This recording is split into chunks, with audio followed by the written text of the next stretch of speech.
Before we get started, I'd like to introduce Larry Alston from Akamai.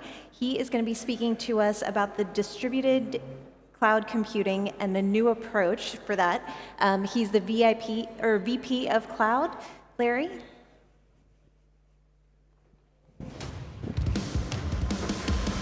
Thank you.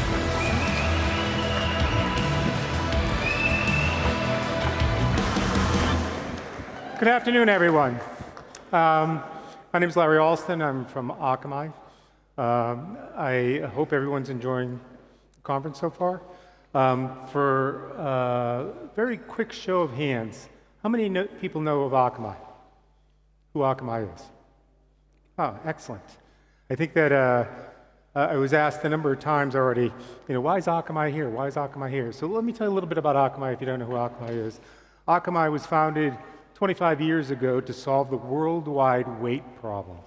Because back in the 90s, the internet wasn't very responsive, especially for something that rich interactions and things. And so they set out to solve the worldwide wait problem, which they defined as web pages just aren't loading fast enough. People are trying to put up e-commerce sites, were getting frustrated with the kind of responsiveness that their end users are getting. And so that's where the company began. You fast forward 25 years, and the company became they were the pioneer and the leaders in content distribution. We started streaming videos. We've done the World Cup. We've done movies. Some of the largest media brands in the world are our customers.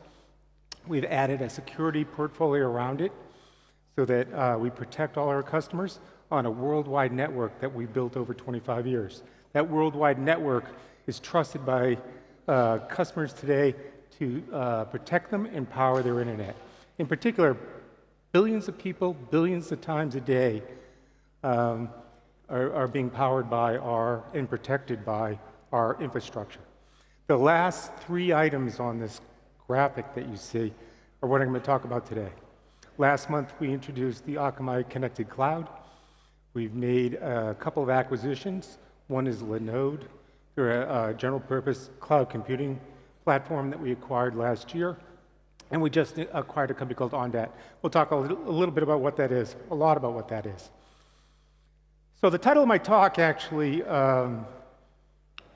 kind of opaque. And I thought that, to get grounded, to make sure that we're all on the same page about why there may be the need for a new rethink of distributed cloud, I thought I'd go back and do a little history, just so we're all grounded.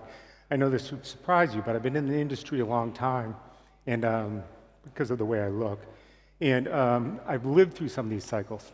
And what I would say is that the industry as a whole has gone from centralized to distributed, back to centralized, back to distributed, at least a couple, 3, 4 cycles, right, since the beginning. In the very early days, we had mainframes, and you would just be able to connect to them with terminals, right? Then we realized, hey, we could have these luggable desktop machines sitting on our desk, but they coexisted and weren't really integrated with central servers. Then client-server came along, right? And we said, hey, we can actually get these things talking to one another, and we can actually have a request and response kind of interaction between the front end and the back end. Then came the web, and a whole bunch of distributed computing things happened between the late 1980s and the early 2000s when the web started to take off, where a bunch of infrastructure started to be built and a bunch of different kinds of computing models started to be developed. And what was interesting about it is that the infrastructure that supported all this software didn't really keep in step, and there's a lot of reasons for it, and we're going to talk about that today. I guess what I would say is where we've landed and where we are today, I would characterize as, the cloud we have a highly distributed but concentrated set of server farms, right? And that presents great opportunity, but it also presents some challenges for businesses. And what we see at Akamai, because of who we've been in the past and the kinds of customers that we've had, we've seen the growth of 5G, the growth of IoT, the growth of needing rich experiences, and the migration of the workflows to remote locations that probably aren't going to come back, that need a different kind of solution. So first, what is distributed computing? This definition is Gartner's definition of what it means. This is not cloud specific. This is really, what this means. And represented here are a number of different topologies you can put together to to leverage cloud computing. And in particular, you could set it up as a client server, you could set it as peer-to-peer, you could have a master-slave. All these different topologies are really about what kind of workload you have. And it's really about how do you take these servers and the availability of servers, whether they're co-located, they're virtualized, different locations, how do you get them to cooperate to do a job or a task? Master-slave has been a big data pattern for a long time. Training AI, ML models today, big-time pattern. There's peer-to-peer patterns, et cetera, et cetera. One of the things that we've been focused on is the patterns that actually drive the need to have compute and storage closer to the end user for the experiences, for the latency, et cetera, et cetera. On the distributed computing models, I talked about it earlier, where we are today is very different than where we've been. Over those 20-year period in the 80s, 90s, early 2000s, there were a lot of different things that happened from a software perspective that that landed us where we are today. There was remote method invocations. There was DCOM, Corba, enterprise service bus eventing, reliable messaging, pub-sub type of infrastructure that allow you to build these kinds of distributed systems. And the software environments facilitated you doing that, but sometimes they were clunky, sometimes they were more tightly coupled than you want to be. They were certainly vendor-centric in most cases. And so when the web came along and things like cloud native started to emerge and open source was well on its way, we've landed in a place where I think there's two very important things that are happening. First is, we can modularize and componentize our applications like we've never had to before. We can do it in a very nice and seamless way. So the move to microservices, to be able to containerize them and be able to orchestrate them is very, very important. And the other thing is the adoption of the cloud-native frameworks, right? So a cloud-native application or cloud-native approach to building your application and managing your application is something that's very, very important. And the benefits of that are great, right? We got heterogeneity. We get if you stay true to this and you don't build into the primitives of cloud or cloud-native primitives, or you're not committed to doing something on-prem that is specialized, you can get portability, right? You get openness, so you can get transfer of skills. You can get movement around different components. You get concurrency. You get the scalability and elasticity that everybody wants, right? You get fault tolerance by the ability to just distribute these things. Transparency is very, very important, so you get that as well, but also you get immutability. So the ability to manage this stuff and have immutable infrastructure really, really benefits how you put these kinds of systems together. And where are we, right? The world has benefited greatly. The reason that the cloud market has exploded is because there's tremendous business benefit from these infrastructures and where we are today, right? Time to market, customer satisfaction, capitalizing new opportunities are some of the biggest benefits that people get when they decide to re-architect or refactor their applications to do it in a cloud-native way, using open standards, using open source when they can, and using cloud-based platforms, right? And these benefits have been tremendous for a very large number of applications. And I would say that the applications I would characterize as those applications that were in your data center, or maybe a colo center, that get moved over and refactored in a way that they could elastically scale. They could take advantage of the virtualized hardware and all the infrastructure that's located in those big regions, right? But not all of the applications that exist today and what we think in the future can benefit from are seeing the benefits of this movement. We think there's a tremendous opportunity to go one more step to actually expand that, right? Applications such that in the media space where they're streaming, we know this well. Media streaming and gaming are big, big, big vertical markets for Akamai. We see the move to virtual reality. We see the move to augmented reality, gaming in geo regions where people are competing with one another. There's a need not only for the content to be there, but there's a need for the computing power to be there as well, right? We see it with SaaS software vendors. Any independent software vendor today is going to build their application based in the cloud. It's probably going to look like a SaaS or a service kind of model, right? They need the portability, but they would need the flexibility to actually distribute that application in many different ways. And so we see some of the needs of some of the most demanding applications not being fulfilled by that. Analytics, logistics, fintech. Some would say, why does financial services need this, right? Financial services need a different thought because a fintech application tends to be a layered thing where the data that's closest to the high net worth individual needs to be local. Maybe it can't leave the organization, right? Maybe, they have data governance rules, local data governance rules or sovereignty rules that need to be met. And so it's very, very important. And the requirements for all these applications tend to be shared, right? It's a latency problem. It's a regulatory problem. You can't achieve data sovereignty based on where these locations are. They don't have workload portability like they want. And the market trends that are driving this today are accelerating, right? The growth of IoT, it's going to be 27 billion connected devices by 2026. 3.5 billion subscriptions to 5G, right?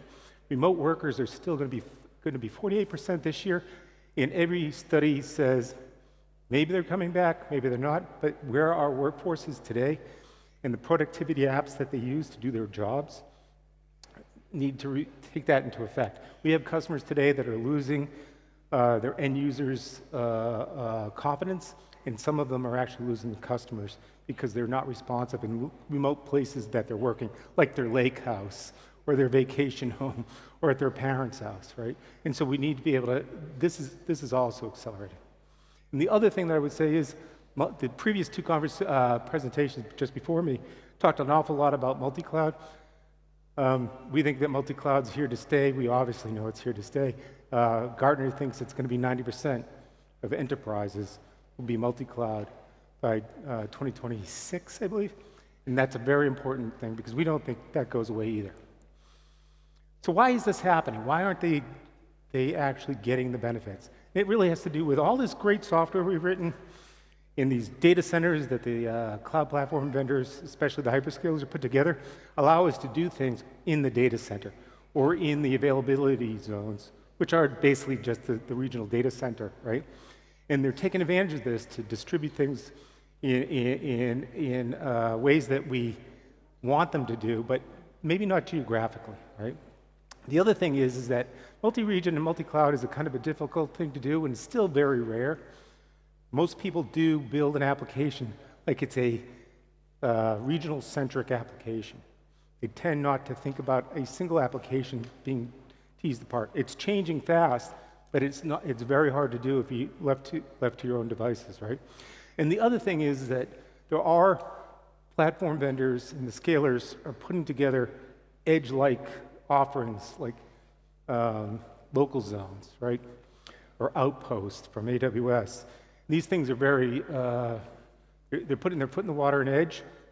What I would say is that they're tightly tethered and coupled to the existing regions. And what we really have is a centralized computing model today. And if you look at a map of any hyperscaler and you see what they've got in terms of locations, they kind of all look the same. There may be some variations, but essentially this is what they say they have, right? And so what does this mean? This means that for some of the applications I was just talking about, there's tremendous business challenges. There's challenges of cost, egress costs. Where do I put my data? Do I have to over-provision, right? Performance. Low latency applications and performance, it's known that the application, the data being closer to the user is the best solution. But if you don't have those applications, how do you do it, right? What about scale? How do you get data sovereignty in places where these vendors don't have large regional presence? And so the distributed cloud computing needs a new approach. Notice that I showed you a slide earlier that had the definition from Gartner of what distributed computing is. This is their cloud definition, right? And what's very important is they talk about not a single app with a bunch of components being put together, but cooperating apps, or these outposts, right? They can run anywhere. They can run on-prem. They can run in colo centers. They can run in major regions, right? And it's about taking these outposts and putting them closer to where people do business, right? We think this is a model that actually is very, very important. And what are the implications of that? If you were to see any diagram from any hyperscaler today and cloud platform provider, it essentially looks like this, right? You got the on-premise systems that talk to a core regional system that may or may not have local zones, but certainly have POPs. And those POPs could be owned by the cloud provider. Those POPs could be owned by the carrier, the telco carrier. It could be owned by an IoT vendor who specializes in a certain vertical. So could the local regions and zones, right? And so it's a mixed match of things. And there's a bunch of stuff at the top, right? And the interesting thing about this is you can get pretty far with this, but you're not going to get far enough. You're not going to realize the vision of what Gartner says cloud computing could be, because this is always tethered to some kind of central region, right? So it's still a central cloud computing mindset, not a peer-to-peer, not something that cooperates with one another. And we think that kind of system looks more like this. With the cloud-to-edge server, the cloud edge is really server compute, a bunch of POPs, right? You have serverless, you have global reach, which means tremendous number of them, geographically dispersed. We think the distributed substations or zones have peer-to-peer cooperation. They cooperate horizontally as well as vertically with one another, right? We think that an always available load balancing at every tier is very, very important. And the commitment to standards, a cloud platform that has commitment to standards, is extremely, extremely important. Otherwise, you're not going to get the portability. Note, I've been up here for almost 17 minutes, haven't talked about Akamai's products yet. So what have we done? What have we been doing, right? We just announced our Akamai Connected Cloud.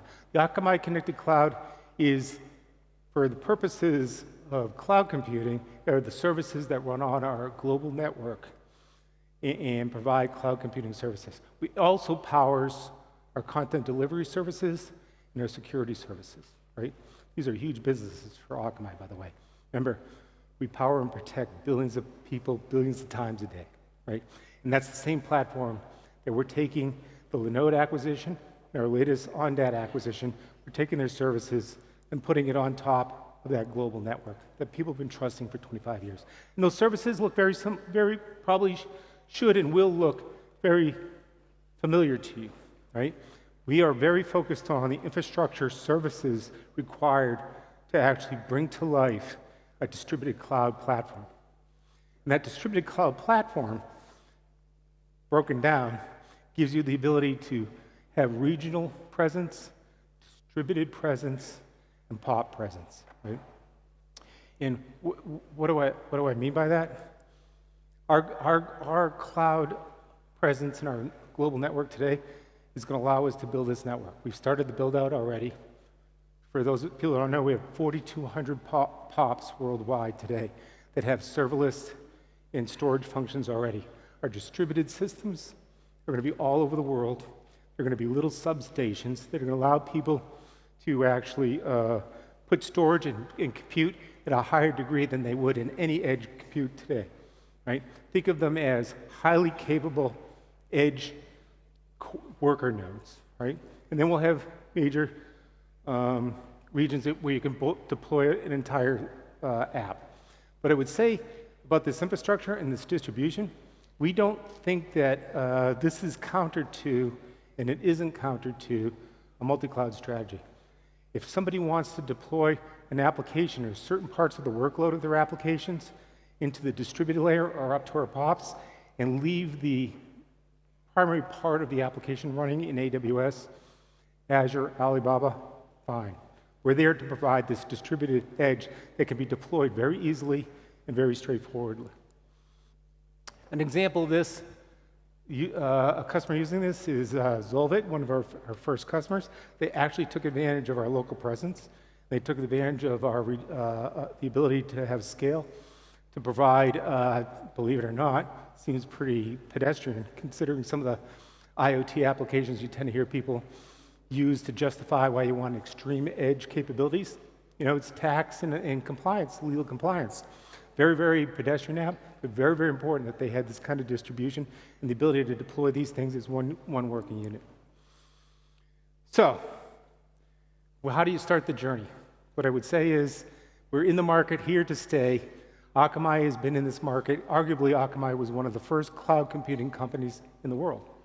Our content delivery network system has been delivered as a service for 25 years on top of this proprietary network that everyone trusts for things like streaming World Cup, right? Or their biggest assets for media, or their e-commerce applications. And that same network is what we're bringing to market in the cloud computing space. And how do you get started? First of all, visit our booth. We've got a lot of very smart people in our booth that will tell you what the guy on stage, the old guy on stage, said was correct or not. You can also start an account. You can create an account right now and get started in understanding what kind of workload is best to take this journey with. The build-out that I just showed you, meaning putting cloud computing services in all those locations, the different capabilities, has begun. It's going to take years to build it out, but our ambitions for this year are pretty aggressive. We're adding, I think, 6 more core sites. We're adding half a dozen, at least, distributed sites, and this will just accelerate as we go through the year. And it will be a multi-year build-out. So I encourage you all to stop by our booth, create an account, and learn how you can start this journey of taking workloads of your applications and distributing them to get the advantages of a new way of doing distributed cloud computing. With that said, I think I am done.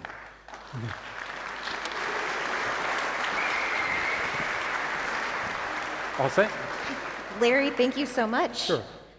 Is there anything else? I know you've got a proven track record with emerging technologies. Anything else that you want the audience to know about Akamai and why connected cloud? I think the one thing I would like everybody to know is that Akamai is uniquely positioned to bring this kind of capability to the marketplace. There's not many people that can get into the cloud computing market now that can actually provide this kind of infrastructure very, very quickly, and on top of a network that's tested and trusted. And please take the time to come to our booth, talk to our people, create your own account, start trying what you can do today. Thank you so much. Thank you. Appreciate it. Bye.